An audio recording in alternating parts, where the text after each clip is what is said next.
Hello guys, how is everyone doing? I hope you are all doing good and welcome to my vlogs. Yes, so for today's vlog, we are going to cook another type of noodles.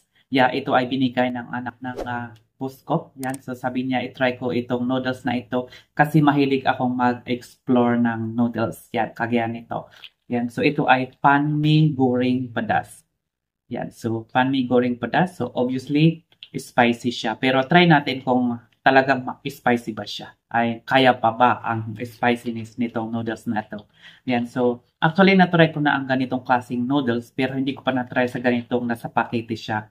Yan, so i-try natin ito guys at samahan niyo ako ulit at lulutuin muna natin ito bago natin kakainin syempre. Ayan, so syempre magdadagdag tayo ng gulay para naman hindi siya masyadong plain lang na noodles. So maglalagay tayo ng carrot, fishball, fish cake, obviously, yun yung mga available na nandito sa fridge namin. Yun, so, ito ang ilalagay ko dito. At syempre, maglalagay tayo ng mga konting gulay para naman mukha naman siyang healthy meal. Yan. So, ito ay yung magiging lunch natin for today. So, tara na, samahan nyo ako at lulutuin natin ito. At syempre, bago tayo mag-start, bago ka pa lang dito sa channel na ito, paki-click natin yung subscribe button down below. At huwag din kalimutan, pindutin yung bell button para naman ma-notify kayo every time na mag-upload ako ng bagong videos. Yan. So, let's go!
Okay guys, so ito na yung niloto kong noodles. Ayan, so ganyan ang itsura niya. So, maganda-ganda naman ang itsura niya. So at least may greens, may carrots, tsaka may fishball and fish cake. So hindi siya plain na noodles lang, diba?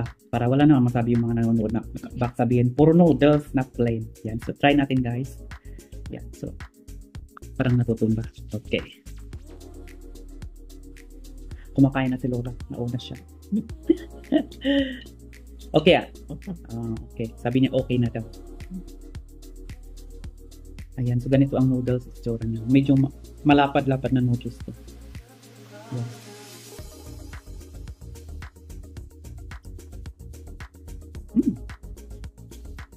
Para siyang may tomato, may tamis-tamis siya. Parang ano tawag dito? Pan may tomato sauce. Parang ganun ang lasa, may tomato. Parang may tomato siya. Pero slight lang yung spicy. Ayan.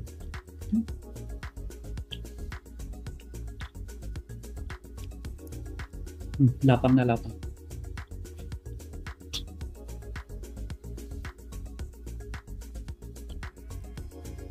Siyempre may fishball.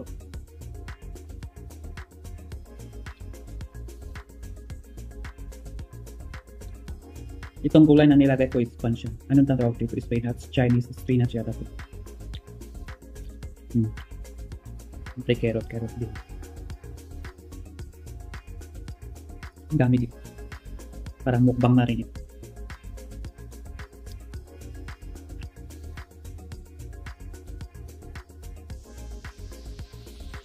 Madangang pokok.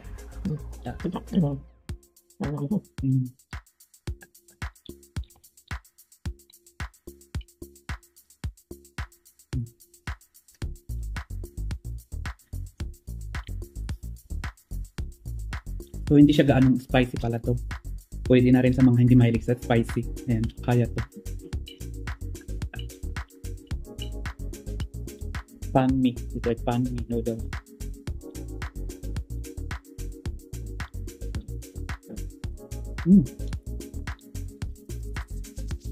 Maingay sa taas. Nagpopok-pok.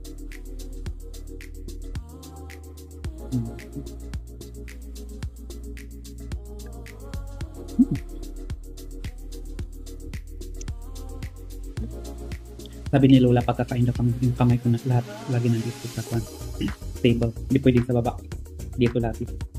Yung panpa nila, discipline na pag kumakain.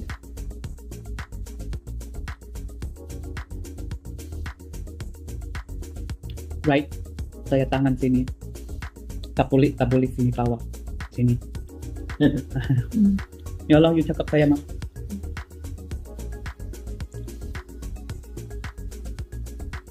Masarap naman siya. Siyempre siguro mas masarap nang nilagyan ko siya ng gulay, so at least may lasa-lasa naman siya. Hindi siya plain na noodles.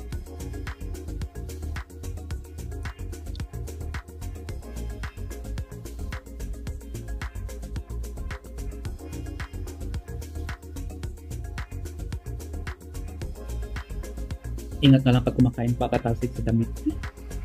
Ganito ba man din ang problema, pag iniingat-ingatan mo yung damit mo, doon talaga siya tatalsik. Pero pag yung hindi mo iningat-ingatan, okay naman siya. Diba? Ganun talaga nangyari. Mahilig talaga akong mag-explore ng mga ganitong pagkain. Noodles. Yan. Ayaw ko, bakit mahilig ako mga ganito. Yan. So, ito yung lunch namin. Actually, everyday lunch namin is noodles. Pero iba-ibang noodles. May mihon, may migi. Tsaka ito yung first time kong kumain ng ito. Tapos alternate niya, pa naman siya, porridge. Yan. Ito lang ang mga pagkain namin tuwing lunch. Pag dalawa lang kami ni Lola. Ganito lang. Pero pag andito yung anak niya, syempre, sa labas kami kakain. Exceptional muna ako sa pagluluto.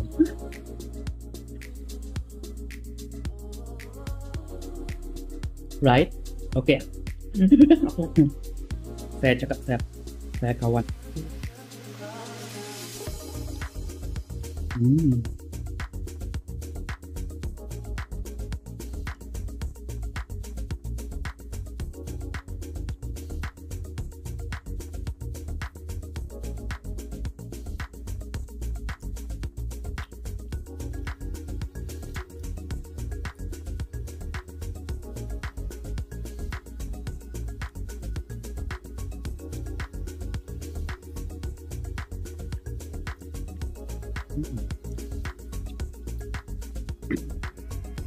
Maganda rin yung kulay niya.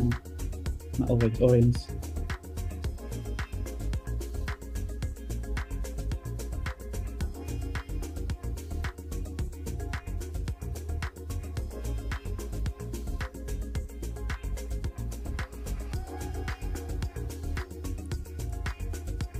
Fishball. Maganda rin yung fishball na ganito, hindi siya matigas. Yan, ito ang gusto ni Lola. Siyempre, kung ano din pagkain ni Lola, yun ang pagkain ko, except spicy. Pag spicy, hindi pwede sa kanya.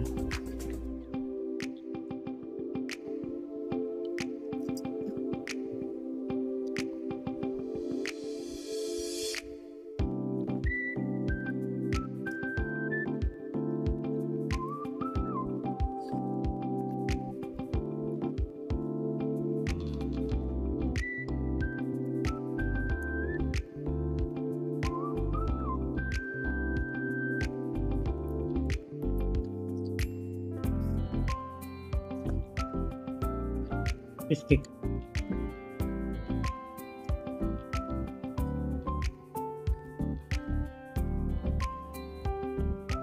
Okay naman siya, masarap siya. Gusto ko din yung ganito.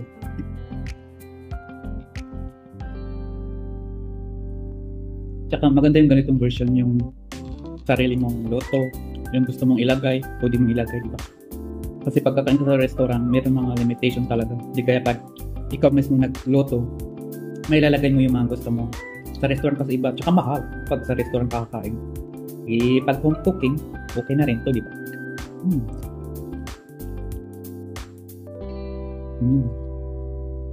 Yummy, yummy.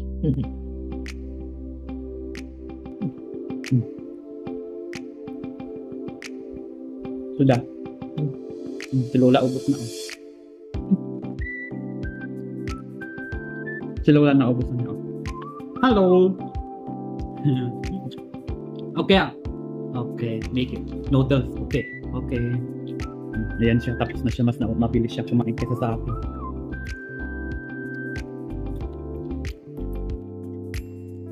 Siyempre, sa salsa may fruits pa yan.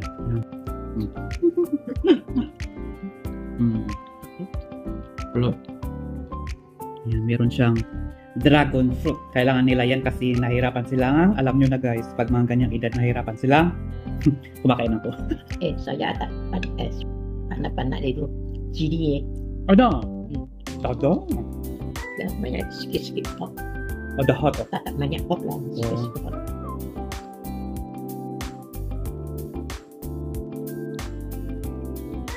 Sabi niya may spicy daw sa kanya. Aywan ko lang pag ginamit ko siguro ng chopstick. So ito na guys, naubos na natin ang ating noodles yan. So masarap siya. So ayan, okay dahil naman gusto ko din yung ganitong noodles. Pero hindi naman, ayoko rin naman yung gusto yung lagi-lagi na ganitong noodles, yung medyo malalapad na noodles. Ayoko rin masyado yung laging ganun. Ang paborito ko lagi is Nihon. Pero itong noodles na kinain ko ngayon, masarap siya, lalong-lalo na pagkan. Mas spicy siguro. Pero ito kasi is light spicy lang siya. Ayan, so siguro magugustuhan nyo ito kasi hindi siya masyadong spicy. Tsaka medyo tomato based ang style niya. Pero okay din siya, masarap siya. So, success lunch na naman ngayon yan. So, thank you so much guys for watching. So, if you want to try also, you can try guys. I don't know kung meron na sa ibang bansa yung ganitong noodles kasi ang alam ko is product ng Malaysia ito. Yan, so that's it for today. I'll see you again on my next video. Stay safe, God bless to all, and bye.